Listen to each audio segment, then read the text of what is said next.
2005, an arrangement between Canada, Mexico, and the United States was made. This arrangement, unannounced to the public, unregulated by Congress, merges the United States, Mexico, and Canada into one entity, erasing all borders. It's called the North American Union, and you might want to ask yourself why you've never heard of this. In fact, there is only one mainstream reporter who has actually heard of and has had the courage to cover this issue. The Bush administration's open borders policy and its decision to ignore the enforcement of this country's immigration laws is part of a broader agenda. President Bush signed a formal agreement that will end the United States as we know it, and he took the step without approval from either the U.S. Congress or the people of the United States. It's a deal that few have even heard of. It's being done again by very few people at the very top on behalf of the investment class, but the working class of people, political officials across our country, from communities, from cities and so forth, they don't know anything about this. This isn't some trade agreement. It is a total removal of sovereignty from these countries, which will also result in a completely new currency called the Amero. Fall. Apart from that, I think one thing people who are dollar-based need to focus on is the Amero. That's the one thing that nobody's talking about, but I think is going to have a big impact on everybody's life in Canada, the U.S., and Mexico. The Amero is the proposed new currency for the North American community, which is being developed right now between Canada, the U.S., and Mexico to make a borderless community, much like the EU, and the dollar, Canadian dollar, U.S. dollar, and the Mexican peso replaced by the Amero. By default of this agreement, the American Constitution will eventually be obsolete. You would think that a situation like this would be on the cover of every major newspaper. That is until you realize that the people who are behind this movement are the same people behind the mainstream media, and you are not told what you're not supposed to know. The North American Union is the same concept as the European Union, the African Union, and the soon-to-be Asian Union, and the same people are behind all of them. And, when the time is right, the North American Union, the European Union, the African Union, and the Asian Union will be merged together, forming the final stages of a plan these men have been working on for over 60 years. A one-world government.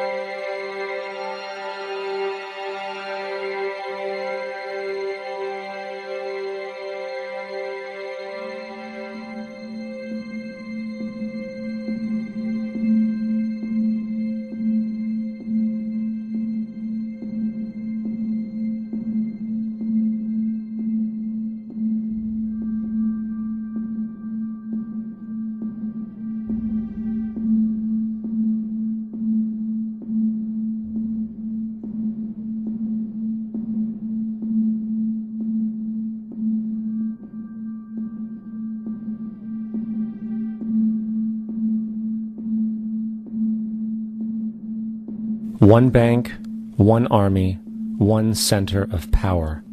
And if we have learned anything from history, it is that power corrupts, and absolute power corrupts absolutely. This is Aaron Russo, a filmmaker and former politician. To his left is Nicholas Rockefeller of the infamous Rockefeller banking and business dynasty. After maintaining a close friendship with Nicholas Rockefeller, Aaron eventually ended the relationship, appalled by what he had learned about the Rockefellers and their ambitions. I got a call one day from an attorney woman I knew, and she said, "Would you like to meet one of the Rockefellers?" I said, "Sure, I'd love to." And we became friends, and he began to divulge a lot of things to me.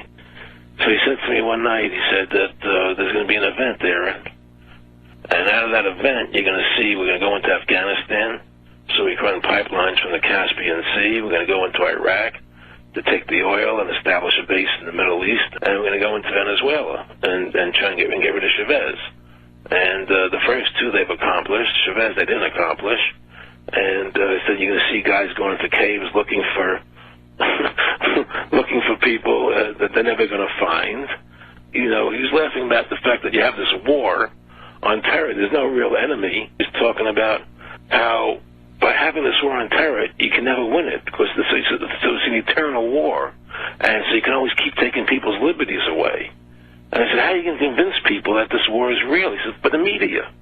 The media can convince everybody it's real. I mean, you know, it's just that you keep talking about things. You keep saying it over and over and over again, and eventually people believe it. You know, you created the Federal Reserve in 1913 through lies.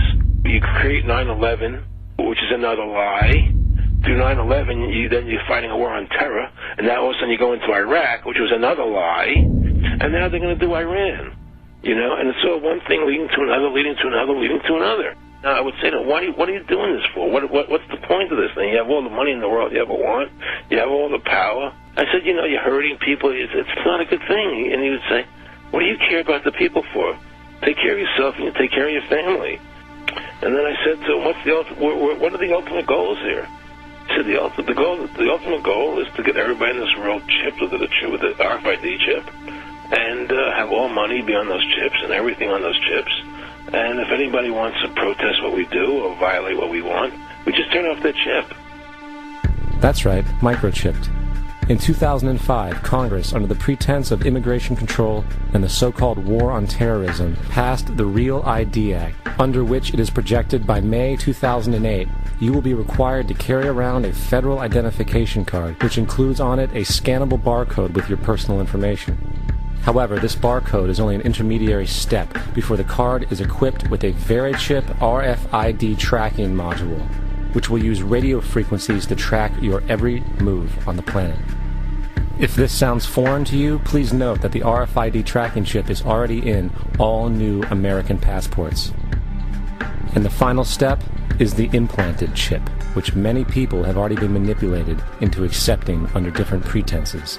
We have a Florida family who are really pioneers in a brave new world. They have volunteered to be the first ever to have microchip identification devices implanted into their body. After 9/11, I was really concerned with the security of my family.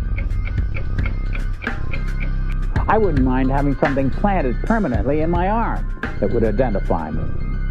In the end, everybody will be locked into a monitored control grid where every single action you perform is documented. And if you get out of line, they can just turn off your chip, for at that point in time, every single aspect of society will revolve around interactions with the chips.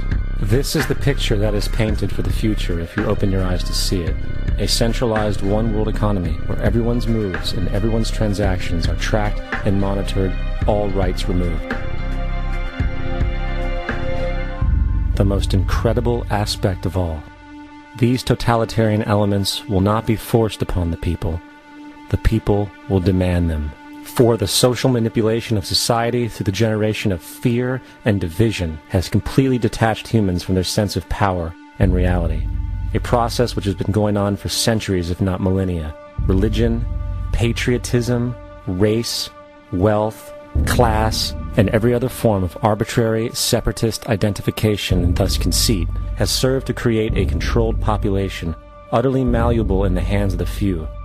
Divide and conquer is the motto, and as long as people continue to see themselves as separate from everything else, they lend themselves to being completely enslaved. The men behind the curtain know this, and they also know that if people ever realize the truth of their relationship to nature, and the truth of their personal power, the entire manufactured zeitgeist they prey upon will collapse like a house of cards.